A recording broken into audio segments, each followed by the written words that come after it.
বাংলাদেশের মানুষের জন্য দুটি সুসংবাদ। তার একটি হলো প্রবাসীদের জন্য চমৎকার কিছু পরিকল্পনা আসছে। পরিকল্পনা নেওয়া হয়েছে, যদিও প্রবাসীরা এতদিন জানতো না, এখন সেই জিনিসগুলো সামনে আসবে। এটি একটি চমৎকার সুসংবাদ। এবার আসি আসল দুটি সুসংবাদের কথা। সেটি হলো, বাংলাদেশের ছাত্ররা সবাই মনে করছে ছাত্ররা ধীরে ধীরে অজনপ্রিয় হয়ে যাচ্ছে, তাদের হাত থেকে ফসকে যাচ্ছে নেতৃত্ব, মানুষের ভালোবাসা হারিয়ে ফেলছে। ৩২ নম্বরে আগুন দেওয়ার পর তাদের জনপ্রিয়তা আরও বেড়ে গিয়েছে এবং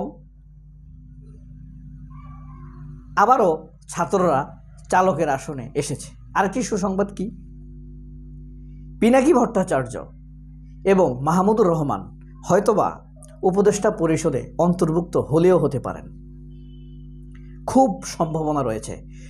উপদেষ্টা পরিষদে অন্তর্ভুক্ত না হলেও সরকারের বিশেষ কোনো দায়িত্ব তাদেরকে দেয়া হতে পারে। তবে তাদের দুজনেই সরকারি দায়িত্ব নিতে রাজি কিনা আমার যথেষ্ট সন্দেহ রয়েছে। মাহমুদুর রহমান যথেষ্ট স্বাধীনচেতা মানুষ। এরকম স্বাধীনচেতা মানুষ আমি ব্যক্তিগতভাবে কোনোদিন কোনো নায়ক নায়িকার অটোগ্রাফ নেইনি, কখনো না। একজন মানুষের অটোগ্রাফ নিয়েছি, তিনি হলেন মাহমুদুর রহমান। অনেক সম্পাদকের অটোগ্রাফ নিয়েছি, পত্রিকার সম্পাদক অসংখ্য। আমার কাছে তাদের পত্রিকার সম্পাদকের পদটি আমার কাছে নায়কোচিত মনে হয়, ইন্টেলেকচুয়াল মনে হয়, আমার ভাবতে ভালো লাগে। যদিও আমার দ্বারা বা আমাদের মতো মানুষ দ্বারা কখনোই পত্রিকার সম্পাদক হওয়া সম্ভব না। মাহমুদুর রহমানের সাক্ষাৎকার নিয়েছিলাম আমি 2010 সালের সেপ্টেম্বর মাসের 23 তারিখ, প্রেস ক্লাবে দেখার সুযোগ হয়েছিল। এবং 2010 সালে মাহমুদুর রহমানকে যখন প্রথম অ্যারেস্ট করা হয়, আমি মাত্র কয়েকজন কিশোর যুবককে নিয়ে আমাদের লক্ষ্মীপুরে শহীদ মিনারে আমরা প্রতিবাদ করেছিলাম, যেদিন আমার দেশকে বন্ধ করে দেয়া হয়েছিল। আমাকে সার্বিক সহযোগিতা করেছিল সেখানকার সাংবাদিক জহিরুল ইসলাম শিবলু, খুবই ভালো স্বাধীনচেতা মানুষ, ভালো সাংবাদিক, জনপ্রিয় সাংবাদিক, আবার সাংবাদিক নেতা সে। তো এই যে এই সুখবর। তবে মাহমুদুর রহমান হবার এই কারণে, ওই যে স্বাধীনচেতা বললাম, তিনি সম্ভবত হয় রাজি হবেন না, তবে জোর করে হলেও তাকে রাজি করে উপদেষ্টা পরিষদে অন্তর্ভুক্ত করা উচিত। এই দেশের পালস তিনি বুঝেন, এই দেশের দুর্বলতা সফলতা তিনি জানেন, আর তাকে মানুষ অসম্ভব ভালোবাসে, দলমত নির্বিশেষে, ফ্যাসিবাদ বাদে। এখন কথা হলো, এই যে প্রথমত হলো প্রবাসীদের জন্য যে সুসংবাদগুলো আসছে। প্রথমত, প্রবাসীরা কোনো সমস্যার সম্মুখীন হলে সরাসরি সেখানে একজন রেজিডেন্স কাউন্সিলর নিয়োগ দেওয়া হবে। সব দেশে যার যার সমস্যা হবে তাৎক্ষণিক তাদের সমস্যার সমাধান করার জন্য সংশ্লিষ্ট দেশের অথরিটির সাথে যোগাযোগ করবেন তিনি, তার কাজই হবে এটা। মানে প্রবাসীদের অনেক সমস্যা সমাধান হয়ে যাবে। আবার অপরাধী প্রবাসী আছে যাদের দ্বারা দেশের বদনাম হয়, ক্ষতি হয়, তাদের ক্ষতি হবে। অবৈধভাবে থাকে, অবৈধভাবে ব্যবসা করে, এদের দ্বারা দেশের বদনাম হয় না, তাদের দ্বারা তাদের ক্ষতি হলেও সার্বিকভাবে দেশের বৈধ প্রবাসীর সংখ্যা অনেক না, 2-4-10 জনের জন্য হাজার হাজার প্রবাসী ক্ষতিগ্রস্ত হবে। এটা কি সুন্দর? এটা কি ন্যায়সঙ্গত? না, ন্যায়সঙ্গত না। এই সুসংবাদটি প্রবাসীরা পেতে যাচ্ছেন। প্রবাসীদের জন্য দ্বিতীয় সুসংবাদ, ভারত সাধারণত সৌদি আরব যায় 70,000 80,000 টাকায়, দুবাই, আরব আমিরাত, কাতার, বাহরাইন এসব দেশে যায় 70 থেকে 80,000 টাকায়। আর বাংলাদেশের থেকে যাইতে লাগে 4 থেকে 6 লাখ দেশভেদে। মালয়েশিয়াতে একটু কম, সৌদি আরবে একটু বেশি, দুবাইতে আরেকটু বেশি, এরকম হতে পারে, কাতার একটু কম। 4 থেকে সর্বনিম্ন 4 লাখ, উপরে 6 লাখ 7 লাখ লাগে। এটা কি আশ্চর্যজনক না? এই জিনিসটা সিন্ডিকেট অচিরেই ভেঙে যাচ্ছে।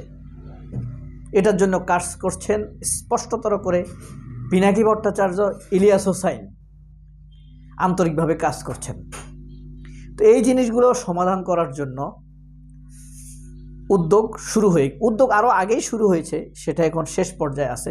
পলিসি প্রণয়ন করা হয়েছে। এর মধ্যে এই পলিসিটা প্রয়োগ করলে তার মাস 6 অথবা 1 বছর পর থেকে প্রবাসীরা অথবা বিদেশে গমনেচ্ছু তরুণ যুবকেরা যারা এই দেশের প্রকৃতপক্ষে সম্পদ, তারা এই সুবিধাটা পেতে শুরু করবেন। আপনি যতই বলেন আমাদের দেশে যত শিক্ষিত স্কলার, মেধাবী, বুদ্ধিজীবী যাই হোক না কেন, বুদ্ধিজীবীর মুখের কথা বাইর হবে না ভাই যদি প্রবাসীরা স্ট্রং না হয়। বাংলাদেশের এখন পর্যন্ত দেশের প্রকৃত সম্পদ কিন্তু এই প্রবাসীরা। আপনি যাই বলেন, এই প্রবাসীরা যদি ফিউজ হয়ে যায়, দেশের অর্থনীতি ফিউজ হয়ে যাবে, এখানে কোনো সন্দেহ নাই। আপনার কোনো আকুপাকুতে কাজ হবে না। এর কারণ কি, প্রবাসীদের বিকল্প ফরেন রেমিটেন্স আর্ন করার মতো আর কোনো বিকল্প শক্তি এখনও তৈরি হয় নাই। অনেকে খুব গালভরা অ্যাটিটিউড নিয়ে বলে, কেন গার্মেন্টস আছে, ঔষধ আছে, এগুলো তো রপ্তানি হয়। কিন্তু দেখেন, এগুলোতে সরকারের সংশ্লিষ্টতা আছে। যে পরিমাণ তারা বিদেশ থেকে আমদানি করে গার্মেন্টসের পণ্য বানায়, সে রপ্তানি করলে দেখা যায় সমানে সমান হয়ে যায়। লাভ থাকে মালিকদের কিছু, তাও তারা ট্যাক্স ফাঁকি দেয়, সরকারের খুব একটা লাভ হয় না। কিন্তু গাল ভরা বুলি দেয় যে গার্মেন্টস তো খুব বড় সেক্টর। এখন ঠিক আছে বড়, কিন্তু প্রবাসীদের ধারে কাছে না। আর প্রবাসীদের ব্যাপারটা কি দেখেন, প্রবাসীরা নিজের টাকা, বাপের টাকা খরচ করে, বা জমি যাই হোক, বাপের টাকা খরচ করে তারা বিদেশ যায়, আর রেমিটেন্সটা আছে সরাসরি দেশে ব্যবহার করে সরকার। এই হলো ব্যবধান। প্রবাসীদের আশেপাশে কেউ নাই।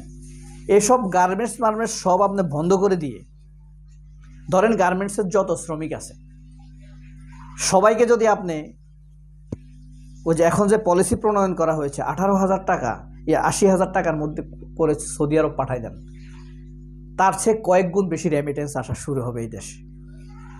হয়তো এটা কঠিন, কিন্তু আপনি 1 কোটি যদি এবার পাঠান, দেখেন আমাদের ফরেন রেমিটেন্স ইনকাম দ্বিগুণ হয়ে যাবে। বুঝতে পারছেন? কিসের গার্মেন্টস আর কোথায় থাকবে? আমরা যদি একটা পলিসি প্রণয়ন করি, বাংলাদেশ থেকে অন্তত 50 লক্ষ দক্ষ শ্রমিক, কাজে দক্ষ, ডিপ্লোমা করা শ্রমিক আমরা পাঠাবো, আর 50 লক্ষ অদক্ষ শ্রমিক পাঠাবো। 6 মাসে চেহারা বদলে যাবে দেশের। কিন্তু শেখ হাসিনার মতো চোর হলে কোনোভাবেই কিছু হবে না। সো ভবিষ্যতে সাবধান। শেখ হাসিনা যাতে, অথবা শেখ হাসিনার মতো কেউ যেন ক্ষমতার মসনদে বসে পায়ের উপরে পা তুলে বন্দুকের নলকে তাক করে পুলিশ, আর্মি, বিডিআরকে ব্যবহার করে আবারও প্রবাসীদের ছোট ভাই, মা বাবার মুখের দিকে, চোখের দিকে, বুকের দিকে গুলি চালাতে না পারে, সেই শক্তি যেন আর ক্ষমতায় না আসে, সেদিকে আমাদেরকে ভালোভাবে নজর রাখতে হবে। সবাই অনেক ভালো থাকবেন। আল্লাহ হাফেজ। আসসালামু আলাইকুম।